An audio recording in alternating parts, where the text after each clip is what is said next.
Ron Hosen, investing, June 15th. Investing and suicide. Let me start off with the notion of suicide. I had 500 fairly strong sleeping pills, a gun, a lot of bullets, and a bottle of wine. Now, I'm not absolutely sure I can get the top off the bottle of wine. But if I could, it would be a good vehicle to get the sleeping pills back. The gun I've owned for 30 years, but I've never fired it. And I took the bullets out, so I'm not absolutely certain I could load it. And the idea of going around asking people, could you show me how to load this, and how do you hold it to fire? Well, then somehow I have a feeling that wouldn't work. So I'm concerned if I take the 500 sleeping pills that I'll vomit. And if I vomit, then I'll be sick and I won't be dead. Now, I've had these preparations for many years, although I've replaced the sleeping pills fairly regularly, so they would still be working. And the notion being that when my health becomes, when my health is such that I can't get any satisfaction from life, then that'll be a time to end it. As it happens, I'm approaching that time. I have a bad heart. I have some kind of colon dysfunction that probably won't kill me, but the heart may. And I have something else. I have a chronically sore foot, so that I'm limited in exercise. And so after years and years of exercising extensively and regularly, now a big deal is a walk across a grocery store. So, now, on a day-to-day basis, I wondered about why I'm so sensitive to hip pains, back pains, leg pain, arm pains, shoulder pains. And I think the reason is that I've had these before, but in my life I was never bored, and I was always working on something that seemed very exciting or very interesting.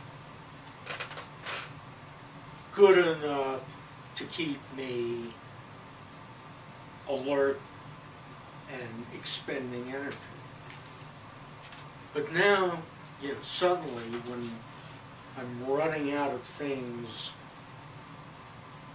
to do, I'm much more sensitive to these aches and pains.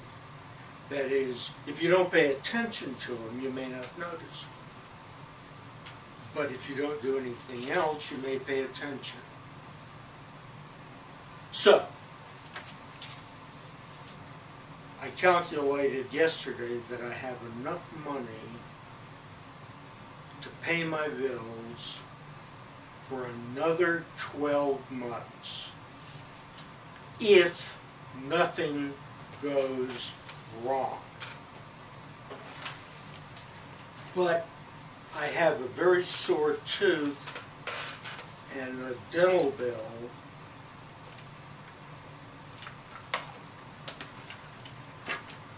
would shorten my life by 2 months. And if I had a heart attack, then the real problem would be, how do I get this stuff into me, when I'm disabled? I mean, will I be able to kill myself?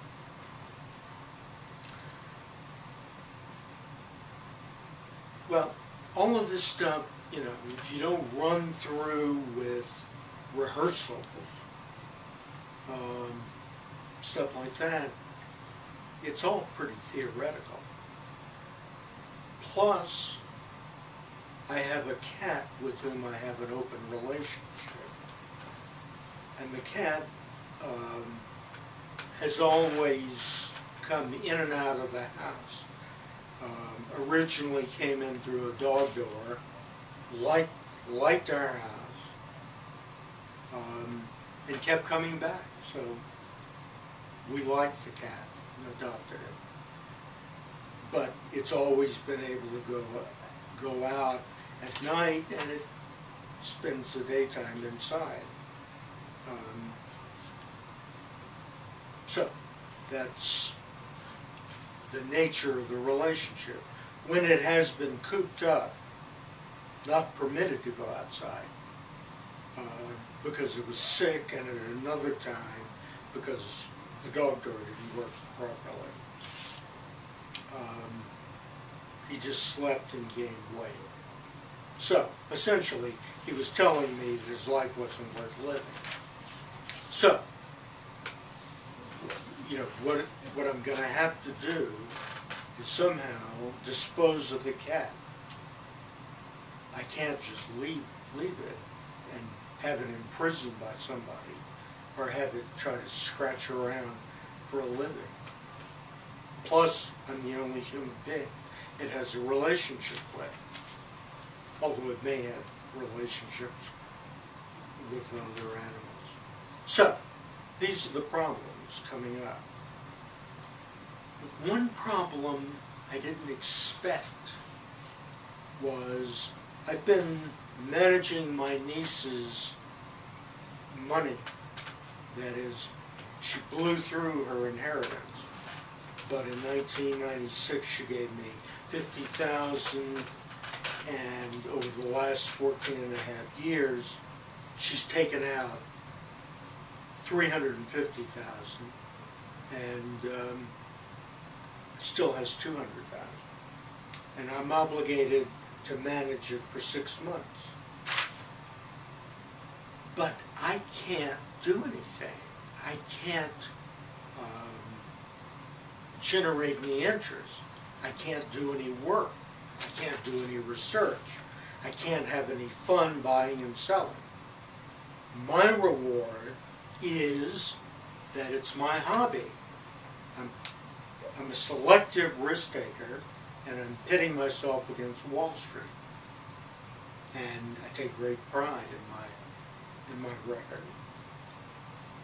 But if you're going to be gone in 6 months, or the account will be gone in 6 months, who gives a fuck what you did? And so what I found is, having a 6-month time horizon essentially deprived me of any fun.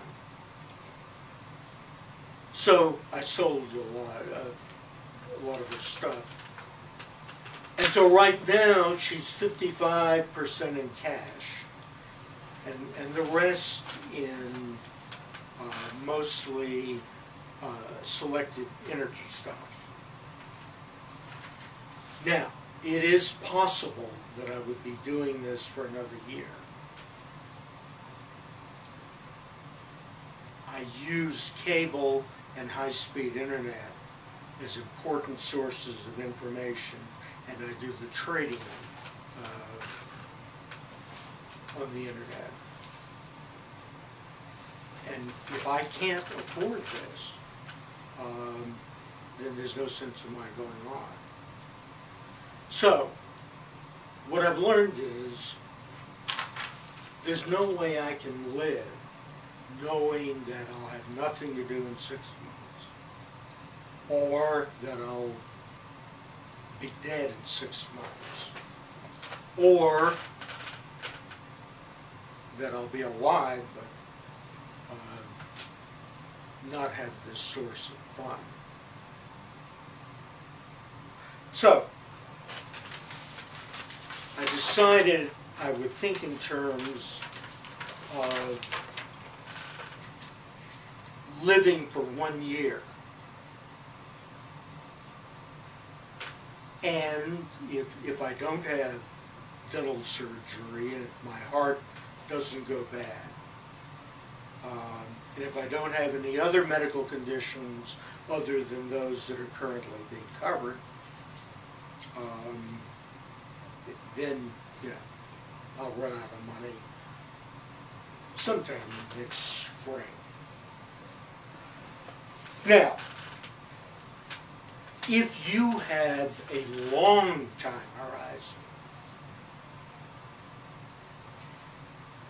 and I've always talked to people as though I was talking to Americans, but I found from the responses I've gotten that many people aren't, and that's a very parochial view. But I can only tell you about stocks that I'm familiar with. So, one of the enduring energy companies is Peabody Coal, an American company with apparently lots of holdings in Australia. It's selling for about 54. If I have my niece about 55% in cash now, and I sold. I raised all that cash about a month ago because Gary Kaminsky on Strategy Session told me to, and I've learned to listen to him. Also, Lakshman Ashothan, about 2 months ago, did the same. So, Peabody is BTU, and if it gets below 45, buy it. EOG, the old Enron Oil and Gas, if it gets below 95, for the long term, I would buy it. Oxy, OXY, if it gets below 85 or 90, I would buy it. SDRL, Seadrill, this is a Norwegian deepwater drilling company, pays 8.5% dividend. I mean, no American company pays a dividend like that, unless it's risky. But this is actually a growth company. I would buy it, at current prices of 33. But most of my position I bought at 23. So let's say if it goes under 30, buy it. Canadian Oil Sands. Okay, there'll be a part 2 in which I'll give you the rest of the stocks and the buy points. I did very well in January of 2009, giving people stocks and below market buy points. 14 out of 15 went up dramatically and could be purchased at the buy point I gave. So let's knock this off and go to the next one.